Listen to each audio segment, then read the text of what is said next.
Tout cela repose sur un malentendu, pour ne pas dire une mauvaise interprétation, non seulement de la déclaration de M. le Premier ministre, mais surtout peut-être de la déclaration de la ministre de l'Enseignement supérieur en date du 20 octobre 2022, à la faveur du lancement de la sous-commission des bourses qui doit examiner les dossiers de renouvellement et d'attribution des bourses au titre des années 2019, 2020, 2021.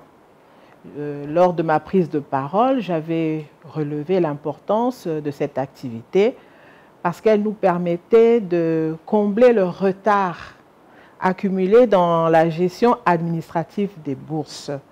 Retard qui avait pour conséquence que les étudiants inscrits depuis 4 années à l'université et à l'étranger ne pouvaient pas percevoir la bourse parce qu'au niveau du ministère, nous n'avions pas encore fait le traitement de ces questions.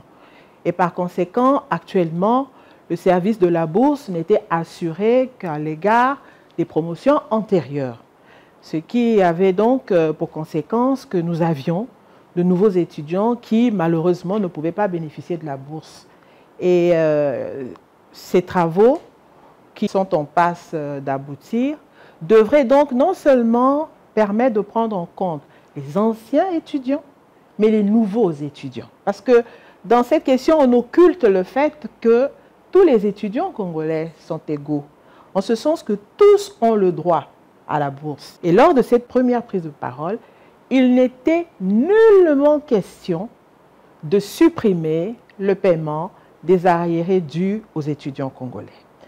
Et c'est bien pour cela que vous auriez pu constater qu'on a pu régler le problème des étudiants de Cuba, régler en son temps le problème des étudiants qui se trouvent en Russie sur la base du paiement des arriérés dus à ces étudiants. Effectivement, lors de sa prise de parole, Monsieur le Premier ministre n'a fait que présenter cette situation d'abord administrative, rappelant le fait que la sous-commission des bourses permettrait d'intégrer désormais dans le package les nouveaux étudiants et que pour ce qui concerne les années antérieures, il y aurait lieu d'un traitement spécial. Le Premier ministre n'a jamais dit qu'on ne paierait pas les arriérés dus aux étudiants.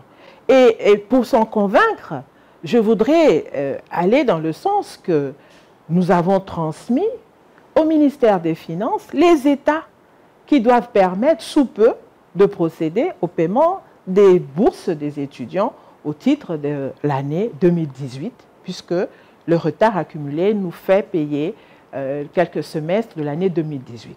Donc, je souhaiterais que l'information qui a été relayée, qui est erronée, parce qu'au moment où nous préparions cette prise de parole, j'ai pris la peine encore de réécouter les éléments. J'invite, et peut-être lors du montage, ce serait bien que vous puissiez passer les passages de l'intervention de M. le Premier ministre. Il n'est nullement question de supprimer le paiement des arriérés de bourse et nous sommes en train de faire en sorte que les services du ministère des Finances puissent payer la bourse au titre de l'année 2018. Donc voilà, je le répète volontiers, simplement pour que cette fausse information qui a été relayée et qui aujourd'hui suscite le courroux de certains étudiants puisse être levée. Et je souhaiterais profiter de votre antenne pour inviter ces étudiants à se rapprocher du cabinet, ainsi que je l'ai toujours fait. Ce n'est pas la première fois que nous avons des réactions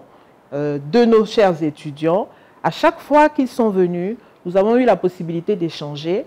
Et donc, une fois de plus, je souhaiterais, dès que possible, qu'ils viennent, parce qu'il semblerait qu'il y ait, en dehors de la question de la bourse, d'autres questions qui les préoccupent.